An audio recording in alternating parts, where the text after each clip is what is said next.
طبقے میں ایک شکایت بہت زیادہ آتی ہے اور حالیہ دنوں میں وہ بہت بڑھ گئی ہے کہ میاں بیوی کے درمیان آپس کے جو تنازعات ہیں، آپس کی جو لڑائیاں ہیں اور آپس کے جو جھگڑے ہیں، جس کے نتیجے میں طلاقیں بڑھتی جا رہی ہیں، طلاق کی شرح بڑھ رہی ہے۔ پاکستان کی جتنی بھی سروے ہیں، جتنی بھی شماریات ہیں، اعداد و شمار ہیں، وہ بتاتے ہیں کہ طلاق کے کیسز بڑھ رہے ہیں، ناچاقی کے کیسز بڑھ رہے ہیں۔ تو اگر ہم اس کا جائزہ لیں کہ اس کی کیا وجوہات ہیں، تو بنیادی طور پہ 3 باتیں سمجھ میں آتی ہیں۔ 3 باتوں کو اگر ہم اپنا حرز جان بنا لیں تو ممکن ہے کہ اختلافات کم ہو جائیں۔ دیکھیے، اختلاف ختم تو نہیں ہو سکتے۔ اللہ تعالیٰ نے طلاق اسی لیے رکھی ہے کہ اللہ کے علم میں تھا کہ انسان ہے، اس رشتے کو کبھی ختم کرنے کی بھی ضرورت آئے گی۔ پہلی بات تو یہ ہے کہ اللہ تعالیٰ نے اس رشتے کو قرآن کریم میں جو ہے ہن لباس لکم وانتم لباس لہن فرمایا، اور نبی کریم صلی اللہ علیہ وسلم کا ارشاد ہے کہ تم میں بہترین شخص وہ ہے جو اپنے گھر والوں کے ساتھ اچھا ہے۔ اللہ کے نبی صلی اللہ علیہ وسلم اپنے گھر والوں کے ساتھ اچھے تھے، اور آپ صلی اللہ علیہ وسلم نے اہل خانہ کے ساتھ حسن سلوک کی تلقین فرمائی۔ قرآن کریم میں اللہ تعالیٰ نے حکم دیا ہے وعاشروہن بالمعروف، کہ اپنی بیویوں کے ساتھ، اور بیویوں کو حکم دیا شوہروں کے ساتھ طریقے سے، جو بھی تمہارے معاشرے کے اندر رائج معروف طریقہ ہے، رہن سہن کا جو بھی طریقہ ہے مناسب، اس طریقے سے رہا کرو۔ اور اللہ تعالیٰ نے ایک انسانی فلسفے کو ایک زبردست تلقین فرمائی، جو میں یہ کہنا چاہتا ہوں، پہلا نقطہ ذہن میں رکھیں۔ اللہ تعالیٰ فرماتے ہیں فَإِن كَرِهْتُمُوهُنَّ فَعَسَىٰ أَن تَكْرَهُوا شَيْئًا وَيَجْعَلَ اللَّهُ فِيهِ خَيْرًا كَثِيرًا۔ یہ ممکن ہے کہ تم اپنی بیویوں کو کسی وجہ سے ناپسند کرتے ہو، ان کے بات کرنے کا طریقہ ناپسند آتا ہو، ان کے سلیقے کی زندگی پسند نہ آتی ہو، یا کوئی اور وجہ ہو سکتی ہے، لیکن اللہ تعالیٰ فرماتے ہیں کہ یہ ممکن ہے کہ تم کسی چیز کو ناپسند کرو، لیکن اللہ نے اس میں بہت بھلائی رکھی ہے۔ یہ ہمارے یہاں سائیکالوجی کے لحاظ سے، نفسیات کے لحاظ سے، جسے ہم کہتے ہیں پیراڈائم شفٹ، انسان کے ذہن کو بالکل موڑ کے بتانا کہ تم ہمیشہ ایک بات پر نظر مت رکھو، کسی اور چیز میں اللہ نے خیر رکھی ہوگی۔ انسانی زندگیوں میں یہ ہوتا ہے کہ اللہ نے انسان کو صاحب کمال نہیں بنایا، اس میں کچھ کمی ہوتی ہے، کچھ کوتاہی ہوتی ہے۔ تو پہلی بات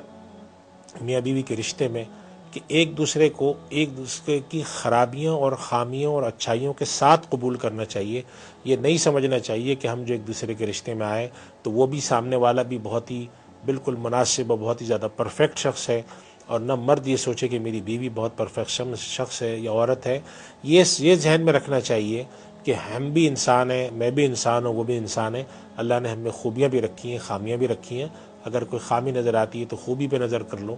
نمبر 1 بات تو یہ ہے۔ نمبر 2 بات یہ ہے کہ آپس میں اختلافات کی صورت میں اس کو باہمی گفت و شنید سے حل کرنے کی کوشش کرنا، اس کو ایسے نقطے تک نہیں پہنچانا جس نقطے پر جا کے رشتے ٹوٹتے ہوں۔ رشتے کا ٹوٹنا اللہ کو سب سے زیادہ ناپسند ہے، اور جو حدیث شریف میں روایات آتی ہیں کہ شیطان جب اپنے چیلوں سے کاروائیاں پوچھتا ہے کہ تم نے انسانوں میں جا کے کیا کیا کاروائیاں کی ہیں، تو جو سب سے زیادہ اس کو چیز پسند آتی ہے، وہ چیلے جا کر جب بتاتے ہیں کہ ہم نے میاں بیوی میں جدائی کرا دی ہے، ان میں تفریق پیدا کی ہے۔ تو اہم بات یہ کہ اگر اختلافات ہوں تو باہمی بیٹھ کر اس کو حل کرنے کی کوشش کرنا، اس نیت سے۔ اللہ سبحانہ و تعالیٰ قرآن کریم میں اس بات کی طرف ارشاد فرما چکے ہیں کہ جب 2 لوگوں میں، میاں بیوی میں لڑائی ہو اور 2 لوگ آپس میں بیٹھ کر ان کے درمیان صلاح صفائی کروانے کی کوشش کریں، ان یریدا اصلاحا یوفق اللہ بینہما، اگر نیت ان دونوں کی ہو کہ ہم آپس میں ٹھیک ہو جائیں، تو اللہ سبحانہ و تعالیٰ ان میں ضرور جوڑ پیدا کر دیتا ہے۔ اور یہ بات یاد رکھنی چاہیے کہ جوڑ پیدا کرنے کا، آپس میں ساتھ بیٹھنے کا مطلب ہوتا ہے گیو اینڈ ٹیک۔ کچھ باتیں سامنے والے کی آپ مانیں گے، کچھ باتیں سامنے والا آپ کی مانے گا۔ یہ تصور کرنا کہ میری 100% مانی جائے اور سامنے والے کی کچھ باتیں مانی جائیں، کچھ نہ مانی جائیں، اس سے رشتے نہیں آپس میں جڑتے۔